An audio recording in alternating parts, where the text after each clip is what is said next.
afternoon, East Texas. Welcome back into East Texas. Now, of course, I'm your host, Michaela Goose. We're joined right now with East Texas Now producer Hannah Fletcher. Hello, hello, hello. You are here. You're going to be kind of our Thanksgiving trafficologist, as we like to call them, for the next couple of days. I'm putting it on my email, my little title.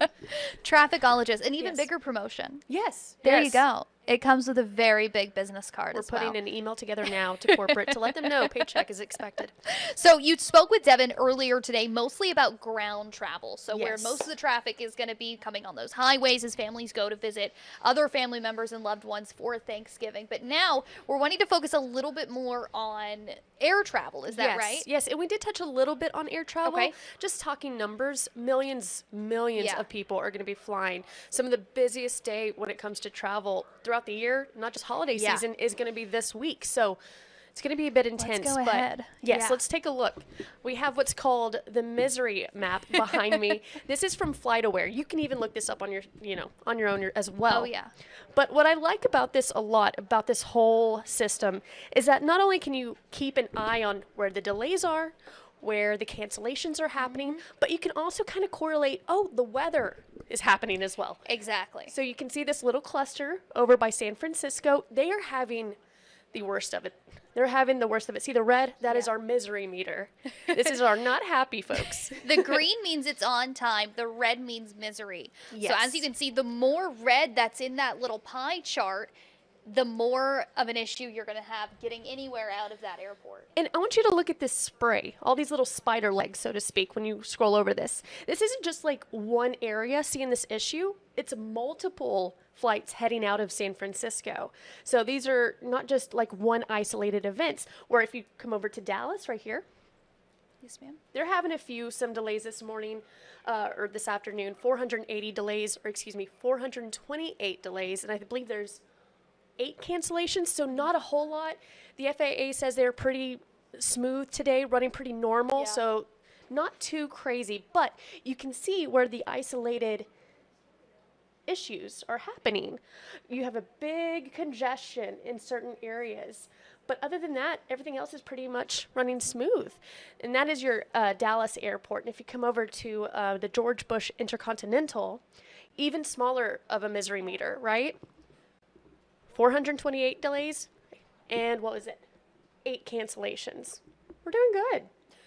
We're doing good. It's not too terrible. And if we're really looking at it, the majority of them are delays rather than cancellations. Yes. Which means that as long as you get to the airport by the time, 4 hours or however long before your flight's going to head out, you should be okay. You may just be waiting quite a bit longer in that airport, don't you think? Right. And it's a lot of people are trying to get where they're supposed to be going. I think we're really going to see a peak tomorrow and on Wednesday. Thursday's not going to be as bad. We talked about this earlier this morning, but that flight coming home, that's going to be a doozy. But we're going to keep track of that. We're going to keep an eyeball. Look at this. Look at New York. I mean, big misery meter, but look at coming through Dallas. Yeah. Going this direction. It really does seem like it's just, where are you trying to get to? For example, if you're trying to get to Dallas right now from New York, that does not look like it's going to happen. If you're trying to get from Orlando out to LAX or Phoenix or Denver to go into San Francisco, that is not going to happen anytime soon. It's really just looking at what the connecting flights are, it seems. Yes. Oh, goodness.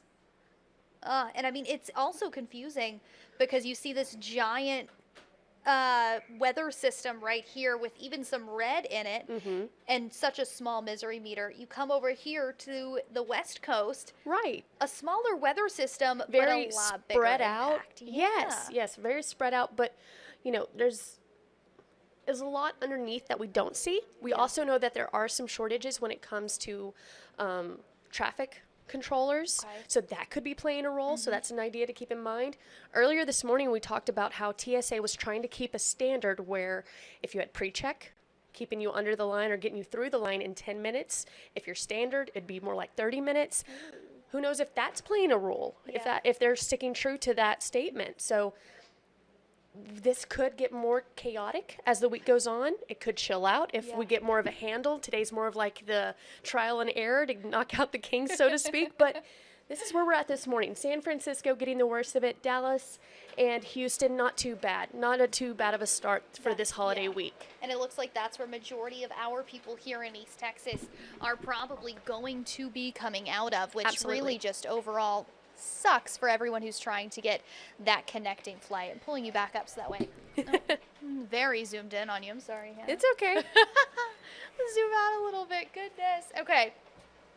Overall, I think great traffic update. Well, thank you. I think as long as everybody not only packs their greatest holiday sweater, they also pack their patience. I think you should be relatively okay. Our meteorologists are not seeing giant systems coming in anytime soon, thankfully. So hopefully coming out of Dallas, coming out of Tyler, it's going to be relatively easy. I mean, we talked about earlier this last week, I had a heckish experience at the DFW airport, but I made friends with everybody at that Chili's in the DFW airport terminal. Right. Just because I was waiting for 5 hours. So if you are waiting, they have chargers or charger ports right next to all tables in every restaurant in DFW. Trust me, I had time to check. So you're able to charge your devices. You're able to get a grab a bite to eat, grab a drink, and just kind of wait until your next stop. Just please pack your patience. Please be nice to TSA. Please be nice to the airport workers. At the end, they're just doing their jobs, They're right? just doing their job, man. Trying to get through it. It's not like they can snap their fingers, wave their magic wand, and make everything disappear for you guys, unfortunately. Alrighty. Well, once again, Hannah Fletcher, East Texas Now producer. Anything else you want to add, Hannah? Tomorrow morning, we're going to talk more about exactly what you can and cannot bring on the airplane. What needs to go in that checked bag. So you'll need to stick around for that. That's something that I may need to tune into as well. I had quite a few things thrown out that I forgot were in my luggage when I was traveling. So that water bottle, make sure you chug it when you're waiting for TSA line. Stay hydrated. Once again, Hannah Fletcher. Thank you, Hannah. Thank you.